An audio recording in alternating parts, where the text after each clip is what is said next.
Olá, pessoal, tudo bem? Sejam muito bem-vindos. Professora Amanda Teles, de História e Filosofia. Professor Fernando Ávila, de História. A gente está aqui falando sobre o que, Amanda? Bicentenário da Independência do Brasil. 2022, o Brasil comemora 200 anos da independência. E você já parou para pensar o que é ser brasileiro? Você já parou para pensar nisso, Ávila? Já. Né? E o que é ser brasileiro? Cara, acho que ser brasileiro é justamente, primeiro, uma mistura de cultura. Essa miscigenação que a gente tem, essa diversidade. Segundo, né, para alguns aí o brasileiro merece ser estudado, né, cara? Eu concordo. Não é um povo, né, fácil. Né? Mas como é que essa história toda começa, né? Vamos voltar um pouquinho na história? Vamos, a gente começa da independência? Começa da independência. Vamos começar da independência. Galera, bicentenário. 7 de setembro de 1822. Essa data é a data da nossa independência. Mas será que ela foi realmente, né, o jeito que se conta nos livros de história? A gente tem que entender, né, que o Brasil, na verdade, quando os portugueses chegaram aqui em 1500, houve primeiro aquela dominação, né, aquela aculturação dos povos que já viviam aqui. Né? Primeiro você tem aquela polêmica, né, do descobrimento. Foi descobrimento do Brasil ou não? Né? Caminhando para o Brasil colônia, a gente tem logicamente, né, o primeiro ciclo econômico, né, o ciclo da cana-de-açúcar. A gente vai ter mais um pouquinho a vinda da família real. E aí começa o nosso processo da independência. Porque o nosso processo da independência não começa com Dom Pedro I, correto? Independência ou morte? É. Não começa aí? Não. Achei que começasse. Até coloquei aqui, ó. Não começa. Na verdade, começa com a vinda da família real, né, cara? Da criada do bloqueio continental. Dom João, né, príncipe regente, vem pro Brasil ali, né, novembro de 1807, chega aqui em 1808. Esse período joanino, né, de 1808 a 1820, marca um período de transformação onde o Brasil deixa de ser colônia e passa a ser reino. Só que em 1820 tem a chamada Revolução do Porto e aí a família real faz o quê, mano? Volta para Portugal. Menos uma figurinha. Quem? Dom João. Não! Dom Pedro I. Dom Pedro I. Tudo armado, tá, galera? Tá tudo combinado. Olha só, Dom Pedro I permanece aqui no Brasil numa jogada muito inteligente do pai dele, do Dom João VI, que a história durante muito tempo chamou, né, do rei covarde e tal, por ter fugido do Napoleão. Mas o Dom João, como eu já falei até numa outra aula, muito inteligente.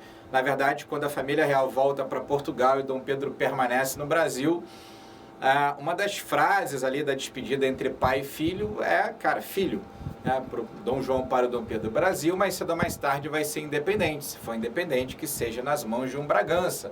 Na verdade, a família Bragança mantém o trono na Europa e mantém um trono aqui na América. Esperto ele. Né? Empreendedor.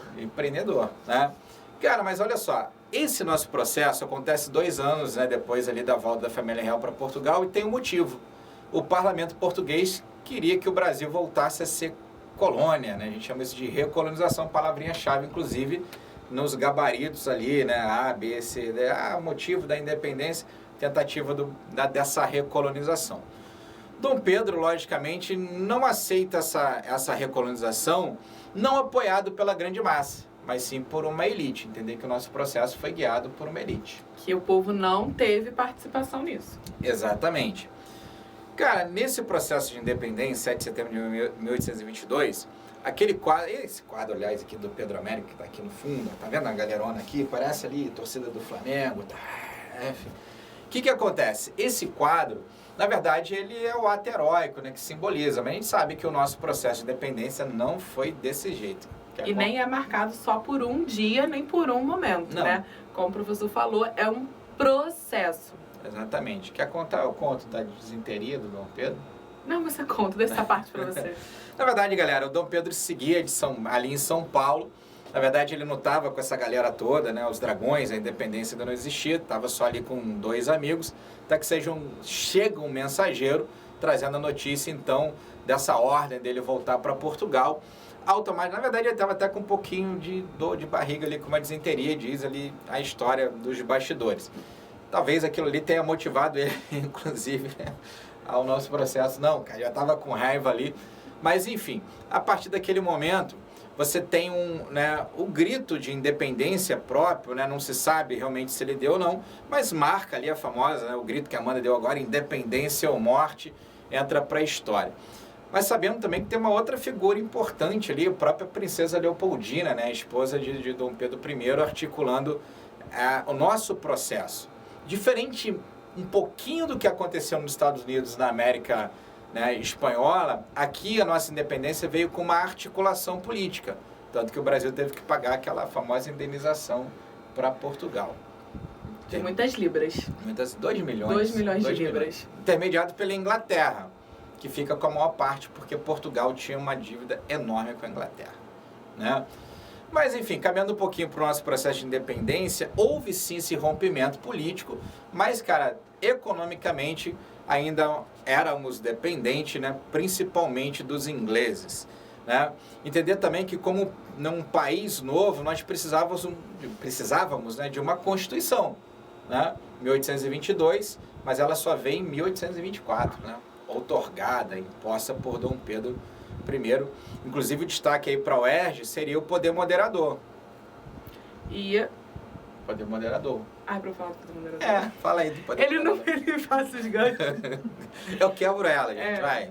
Esse poder moderador que dava total poder ao imperador, né? Ele era o quarto poder dentro daquela lista de poderes, né? Legislativo, executivo, judiciário, e o imperador teria ali livre-arbítrio para tomar as decisões, né, que coubessem ao império. Era um poder, né, absoluto, né, disfarçado de poder moderador. Falava que o Brasil tem um executivo, legislativo, judiciário, mas ele cria um poder, logicamente, para qualquer momento se intrometer numa dessas instâncias. E um ponto importante também na Constituição de 1824 é que a população negra, que era maioria naquela época já no Brasil, não foi citada. Os escravizados, eles foram citados em um único artigo como um objeto de negócio, uma mercadoria efetivamente. Então a gente consegue perceber, né, qual era a característica que esse império ele estava ali colocando, né? O imperador tendo esse poder absolutista, que ele vai chamar de moderador, e também uma constituição que não agregava à população, né? Pelo contrário, fortalecia cada vez mais os laços escravocratas que a gente traz desde o período colonial. Exatamente. E aí, mais uma questãozinha aí que vira e mexe cair em vestibular, é se a nossa independência trouxe mudanças sociais significativas para a nossa sociedade. E a resposta é não. O país, né, o Brasil, continuou conservador, elitista e escravocrata. É isso, Amanda? Exatamente. E a gente vê resquícios disso até hoje na nossa história. Mas, antes de a gente falar dos dias de hoje, vamos ainda voltar um pouquinho na história e falar de 100 anos atrás, o ano de 1922. Você lembra um evento marcante desse ano? Não? Sim? Será que se você disse sim, você acertou? Então, no ano de 1922, a gente tem o centenário da independência, né, que vai ser celebrado no país sempre com uma proposta: buscar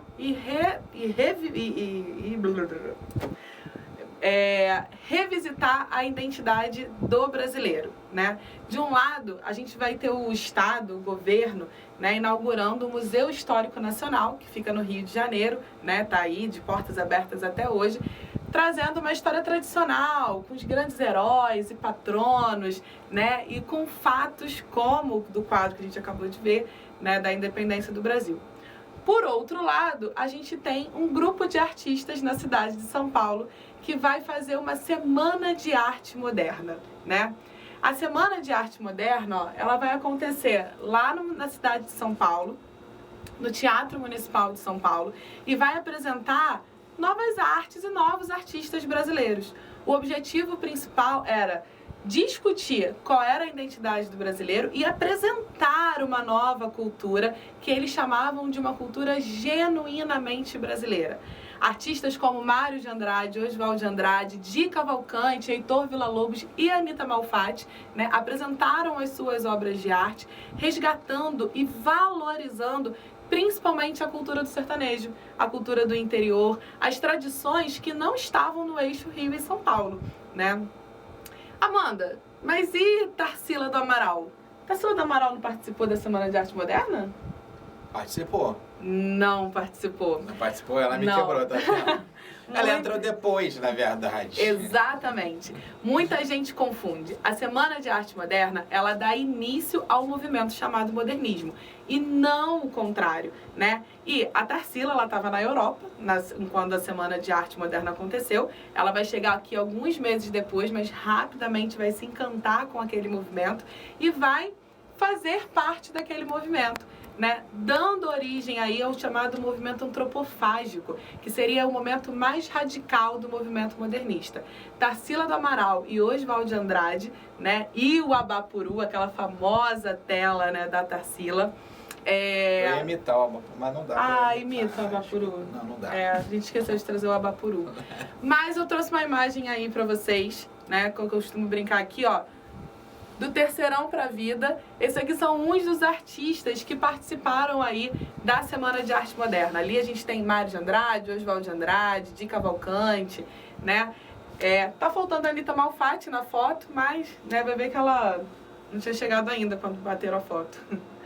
Mas fechando aí, né, o movimento antropofágico, então, era esse momento mais radical, né, do movimento modernista, que queria, de fato, né, abandonar as formas das vanguardas europeias, tinha uma ideia de você consumir tudo aquilo e, quando devolver, né, devolver aí essa arte que seria genuinamente brasileira. E isso marca muito a obra de Tarsila do Amaral, que vai representar tanto esse momento, tanto a realidade do campo quanto da cidade.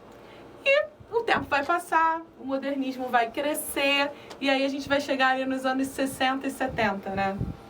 A gente chega nos anos... Só para lembrar da Semana de Arte, lembrar que o Brasil vivia a República Velha. Verdade. Por causa do café com leite, né, cara?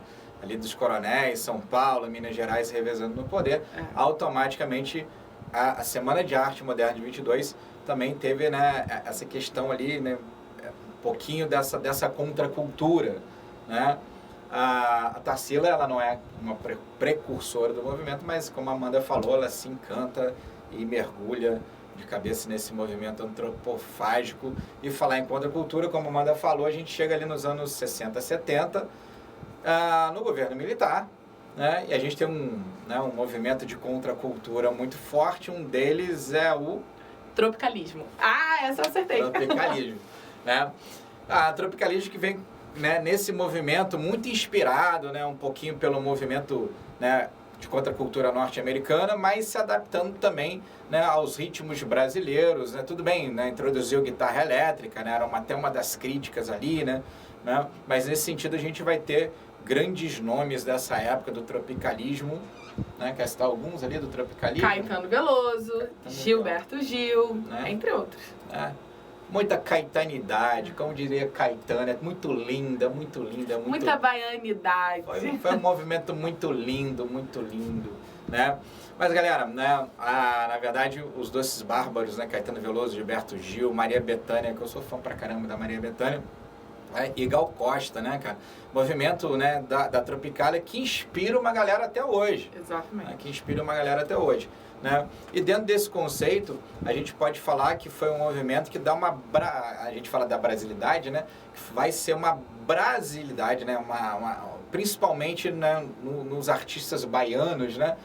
Mas teoricamente, como a Amanda é expert, por exemplo, nessa parte cultural, a gente sabe que esses artistas não teriam espaço lá na Bahia. E aí, o que eles fazem? Descem para o eixo sudeste, né? Rio e São Paulo, e estouram aí nos chamados festivais da música brasileira, que aconteciam na cidade do Rio de Janeiro e eram transmitidos por televisão e rádio para todo o país. Fenômeno que a gente vê acontecer até hoje, né?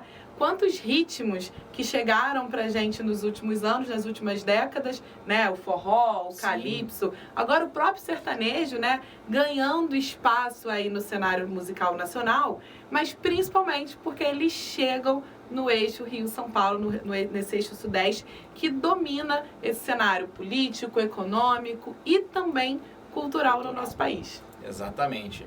E a gente pode caminhar um pouquinho, né, cara? Falar dessa diversidade que a gente vive hoje, diversidade cultural, inclusive heranças, né? Essas heranças coloniais, né?